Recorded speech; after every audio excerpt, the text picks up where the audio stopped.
Hello, everyone. My name is Elena G. Levine. I'm president of Quantum Success Solutions and author of the books Networking for Nerds and Create Your Unicorn Career. And speaking of unicorns, I'm so excited to interview my friend and colleague, Tom Rice. Tom, welcome to the show. Thank you. So, Tom, we're here today to talk about your career, your engagement, and your dedication to a very important space, and that is mentoring. Tom, tell us who you are. What do you do for the AAS? Sure, fantastic. So my name is Tom Rice. I am an astronomer by training. I just joined the American Astronomical Society as the education and mentoring specialist. My background is in research astrophysics and in teaching and mentoring. So I come from a rural town in Oregon. I went to Harvard University to get a bachelor's degree in physics and astronomy. I did a PhD at the University of Michigan in astronomy and astrophysics that I finished in 2019. I taught and mentored in New York City at Columbia and other institutions for about 3 years. And then I came here to the American Astronomical Society's executive office in DC. And so now you've moved from studying stars to helping stars achieve their great goals. What is it that you do specifically at AAS, and why is it important to you?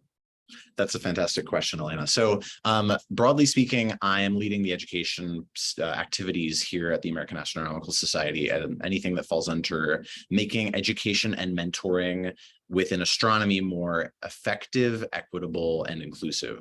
So that's a pretty broad portfolio, and I'm happy to talk about the small details of it. But broadly, I think the philosophy that I have is if we want science, and especially astronomy and astrophysics, to have the positive impact that we think we want it to have in the world, it's really important to constitute our body of professional scientists in a thoughtful way so that people are able to make the impact that they want to. And education and mentoring are at the heart of that. You know, we often hear about mentoring. We hear about it's important, it's a thing we should do. Can you define mentoring for us, please? Sure, I'm happy to. This is one of these things that's a pretty vague concept, so I'll give it a shot. Mentoring is about somebody taking some investment and some care and attention to someone else's career and well-being, with the ultimate goal of getting everybody involved to a place that's mutually beneficial. So it sounds like the mentoring and the mentor protege or the mentor mentee relationship, is that a mutual beneficial partnership in a certain respect? Always. Yeah. And I think that's really at the core of it. Mentoring is best when the mentor has some personal stake or professional stake in the success and well-being of the mentee, and the mentee is likewise committed to moving forward with their goals that often will overlap with the mentor's goals. I think that's such an important point. And a lot of early career astronomers, astrophysicists, and planetary scientists, they just don't necessarily realize that. They look at somebody who is their mentor, or somebody who they want to be their mentor, somebody who is very well established in their field, and they think, why would this person want to mentor me? I'm just a student. I'm just a postdoc. I'm just early in my career. But giving this definition, Tom, of the idea that it's a win-win for both parties is so helpful in thinking about building really strong, nurturing, mentoring relationships. I suspect that the reason why you are so attracted to contributing to this field is because you have been impacted by really amazing and effective mentoring relationships too. Would that be true to say? That's true, yes. Can you tell us about some of the meaningful mentoring experiences you've had and what they've done to you as a person and as a professional? Oh, that's a fantastic question, Elena. I can go back really far. I think some of the earliest really meaningful mentoring experiences that I had were when I was an undergraduate, when I was a college student. I was able to find, I would say, a series of really helpful mentors for me who were willing to slow down and meet me where I was at when I was, for example, a first-year college student who didn't really understand what research astrophysics was all about. I was able to find folks who, were able to give me general advice, people who I'd go to for what I might generally call advising, and kind of like strategic decision making of like where to go and guidance in that sense. I was able to get research mentors who guided me through what it means to download and analyze a data set and how to visualize relationships within the data and how to filter it and how to do computations on it and how to connect that information to what we know from the scientific literature and how to make meaning from those connections. So that was a really important experience for me. And I was able to find mentors who took a personal stake in guiding me towards how to synthesize the different relevant parts of my goals and my ambitions and my interests and help me find a way forward with that. So I would say that's in the broadest details, those are a series of really meaningful experiences that I had with mentors. And it made such a difference in your career. And I would imagine, tell me if this is right, that it also influenced how you saw yourself, your own confidence, because you had somebody who wasn't trying to change you or shift you into their vision of what success is or their vision of what an astronomer could do that would be fulfilling. They met you, like you said, where you were, and they helped you achieve your goals. How important is that for when we select mentors and when we invest in a mentor-mentee relationship, to find a mentor who will behave that way, so respectfully and inclusive of your goals? I think that's huge. And thank you for kind of narrowing down that part of the question of what does it mean to find a mentor, which I think is a really valuable strategic piece of advice. So I think I'll bring my kind of narrative up to graduate school. So when I was thinking about both where to pursue a graduate study in astrophysics and with whom I wanted to basically work as an apprentice functionally, for 5 to 6 years, it was really on my mind, who can I build a working relationship with and who is going to see where I'm coming from, what my interests are, what my level of commitment is to different parts of the profession, and is willing to work with me with what my goals are. As opposed to somebody who was trying to basically make a small clone of themselves or something like that, which I think can be common in some spaces, or at least it's not unusual to find folks with that attitude. And I feel like I succeeded at finding someone who was able to work with me, who mentored me through grad school, who was willing to give me direct feedback oriented around my goals in a really effective way. So it sounds like not only is astronomy important, but chemistry is important, and maybe even some physics as well. That joke goes in so many levels. So Tom, in this new role that you're in, and this is a brand new role for AAS, is that correct? Yes. I know you have a number of priorities. So tell us a little bit about your priorities for the next year. What you said, you have this big, massive portfolio, but you have some things you want to get done. What are you going to get done? So one of the, I mean, broadly speaking, I think, again, going back to some of my broad philosophies, I am interested in figuring out how to leverage the resources available at this big professional society to make astrophysics education and mentoring more effective, inclusive, equitable, as I've said.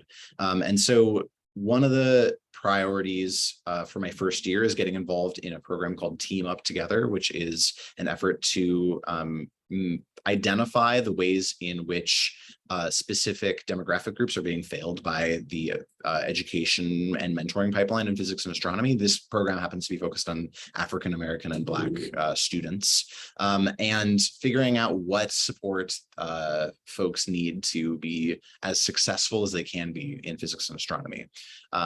I happen to think that once we resolve many of these pain points, it's going to make the field overall much more healthy, inclusive, effective. And so that's something I'm really excited to be participating in.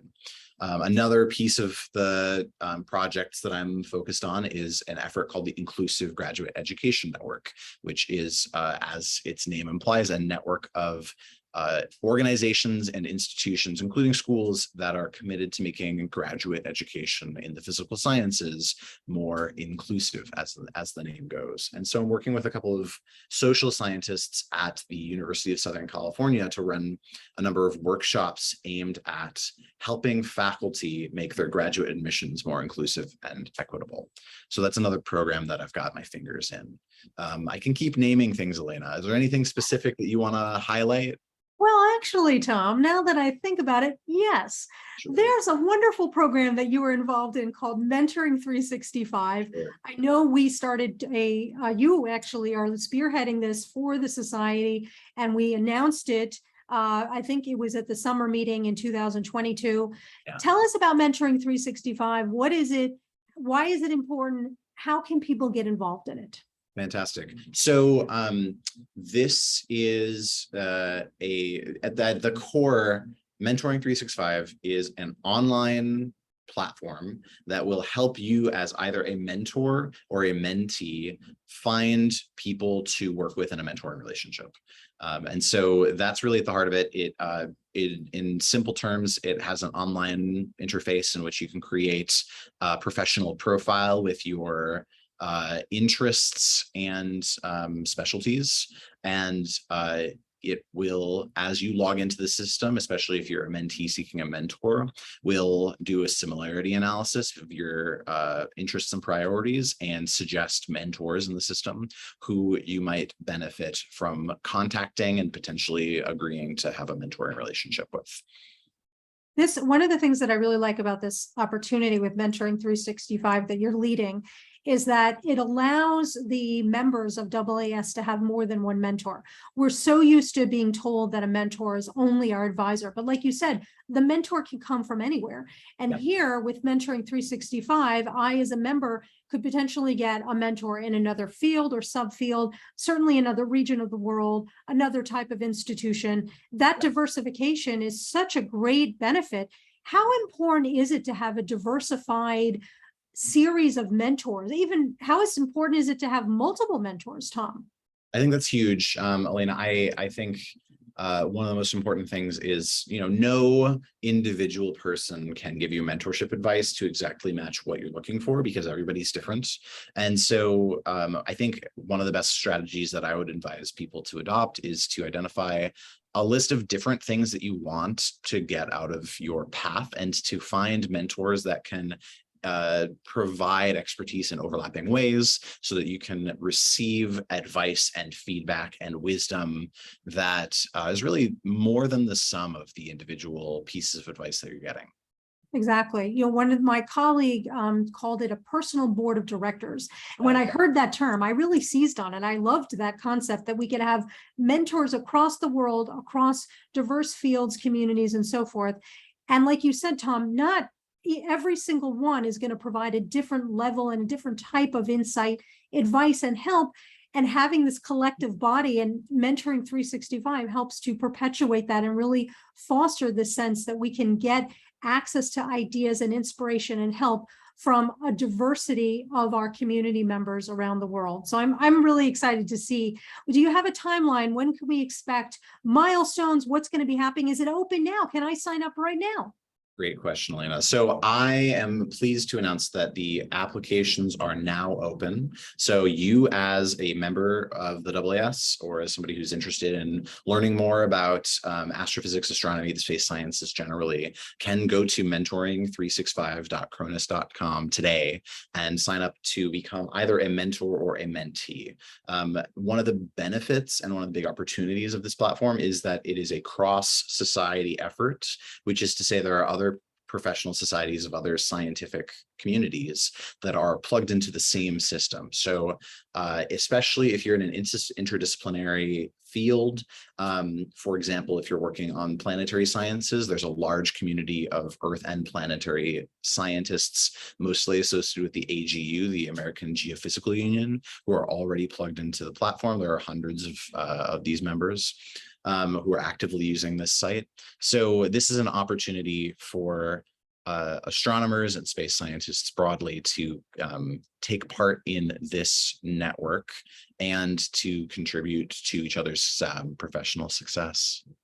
I can't wait to see what you're going to do with this next. And Tom, thank you so much for Of course. spearheading this particular initiative, but everything else that you're doing on behalf of the society is just great. And this is being recorded, of course. So because of course, this is going to be seen by millions of people around the world for the next several hundreds of years. Wanted to clarify that the opportunity to sign up for Mentoring 365 is now in terms of September 2022. Sure. Just wanted to say that Great. because I know we're going to be having this on the interwebs for the rest of eternity. Fantastic. So Tom, I want to shift a little bit into your own career because you are a unicorn. You absolutely love astronomy, but you also love supporting astronomers. Yes. And I want to ask you a little bit about how did you build a career in this space in outreach and education and mentorship? What were some of the milestones? What were some of the especially valuable experiences you had which set you up for success? That's a great question. I always bring things back to my undergraduate experiences. So I was pretty plugged into both my local chapter of the Society of Physics Students, SPS, as well as our local astronomy club, which we called Student Astronomers at Harvard Radcliffe. We abbreviated that to STAR with an HR at the end, which was always kind of the internal joke. And I think through the astronomy club, I really gained a really deep passion for outreach. We would run like open telescope nights and classes multiple times a week. And I spent most of my evenings hanging out at the campus observatory.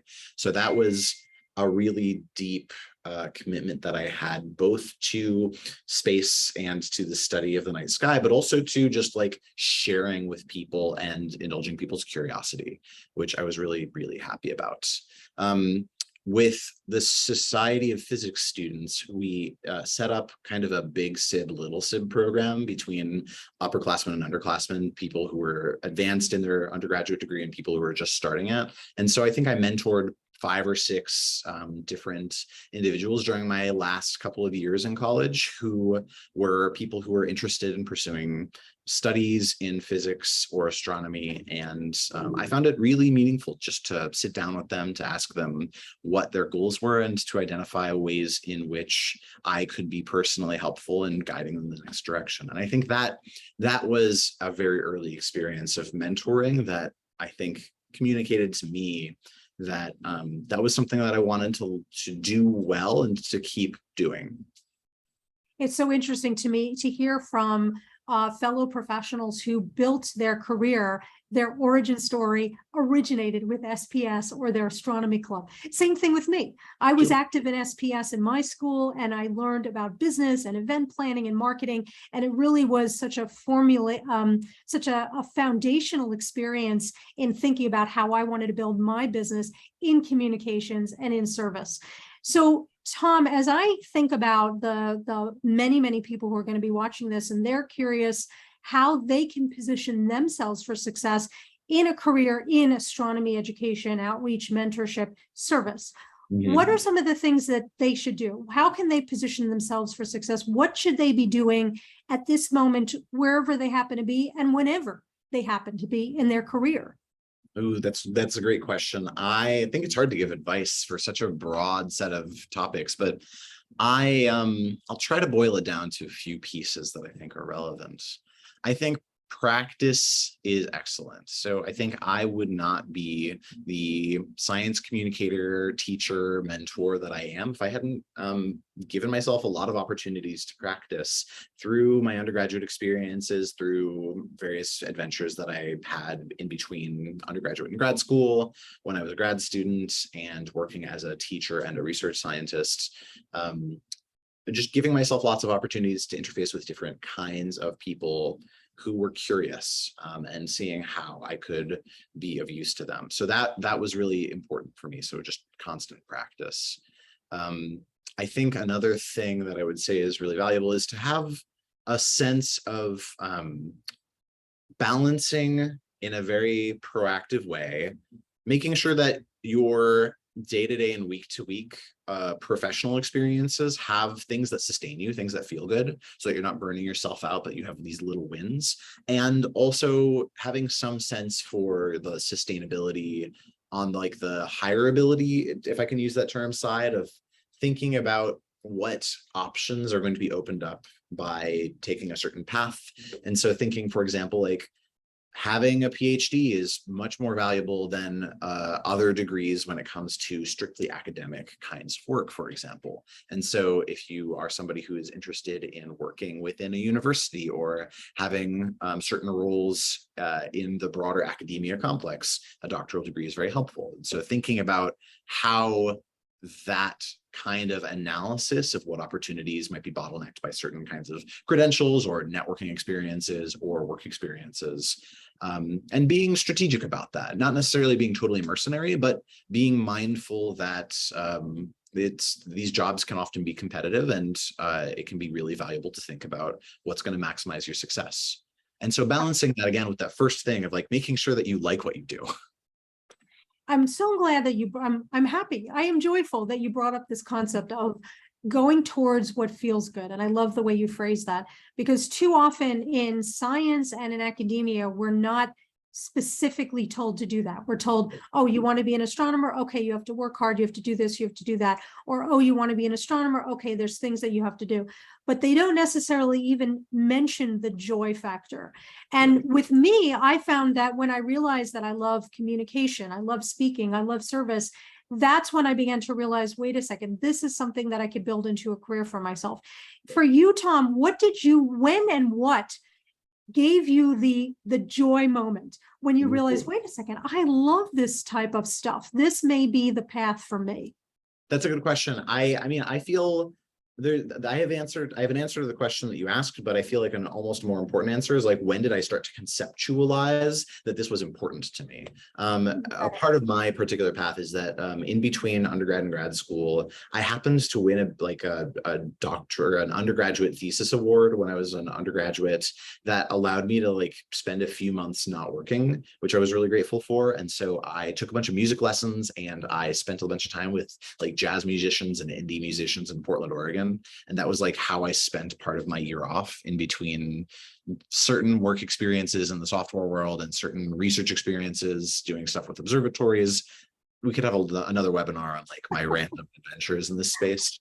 But I remember thinking, you know, musicians and scientists are different in many ways, but they're similar in some ways in the sense that like success requires a tremendous amount of time and effort and expertise, and really cultivating a sense of, I know what I am doing and I am comparing my work to others and trying to refine what it is that makes my approach unique, but still recognizable. And the thing that I think musicians almost definitionally do a lot better, at least in my experience, is they're able to celebrate the coolness of what they do and to have, you know, a display of joy and, you know, like musicians getting together and jamming together. It's a really beautiful thing. And it's totally okay to be like, man, that was so cool, in ways that I think scientists, at least in, you know, the fields that I've spent my time in, they may be happy when they get a published paper or if they give a really good talk or something, but it's much more muted, I would say. And there's, I think culturally, not such a history and an accepted norm of celebration. And I think that's something that's worth revisiting, perhaps. I completely agree. And perhaps this is partly what you can help change, what you can help to contribute to improve in this community, is really celebrating those wins, celebrating those joys, celebrating that experience of working together in an inclusive community. I just love this concept. So Tom, any other advice for the early career professionals or even mid-career or senior people just like me who may want to shift into outreach, education, mentorship in terms of our career? What other advice do you have for us to build a successful, joyous career in this space? Ooh, that's such a good question. I say that often. One of the things that I think, especially for folks who have spent a lot of time in the academic pipeline, people who have done graduate degrees, doctoral degrees, maybe a little bit of postdoc work, thinking about getting into a faculty job in like this kind of traditional arc, I think we spend a lot of time learning to evaluate ourselves pretty harshly and by the metrics of potential employers, tenure committees, you know, the ways in which we are often like ranked against each other because of the high competitiveness of the field. And it's really easy to lose touch with we want, because we're spending so much time thinking about what they want, they being the hirers or the people who are evaluating us, et cetera, et cetera. And so I think for me, I'm in a phase of my professional and personal life in which I'm really turning that lens back upon myself and thinking, what moves me, what feels right, what do I feel I want to be ambitious about, what do I want to be known for, but also like what moves me, what keeps me going, yeah, you get the point. I and so do. that learning to think not selfishly, but in a way of self-advocacy, that's something that I think academia is not going to teach you by itself. And so if you're coming out of that academic background, really paying attention to that, learning to cultivate that. And I think it's a wonderful message to leave everybody with, that you have to follow what moves you as a musician, as an astronomer, as a person. I love it, Tom. Tom, I cannot wait to hear more about your career. I think instead of a webinar, we should literally just do an entire series, a 10 to 15 part series, where every episode we delve into another awesome aspect of your career path and career arc. All these different, as you said, random things that you've done. I cannot wait to hear about the different adventures. Bottom line, Tom, as always, this is a great privilege and pleasure to be able to talk with you. And I really appreciate the opportunity. And thank you for being so candid and supportive with this community, for this community, of this community. I can't wait to see what you're going to do next in the AAS and with Mentoring 365. Thank you so much. Thank you, Elena. Thanks, everybody.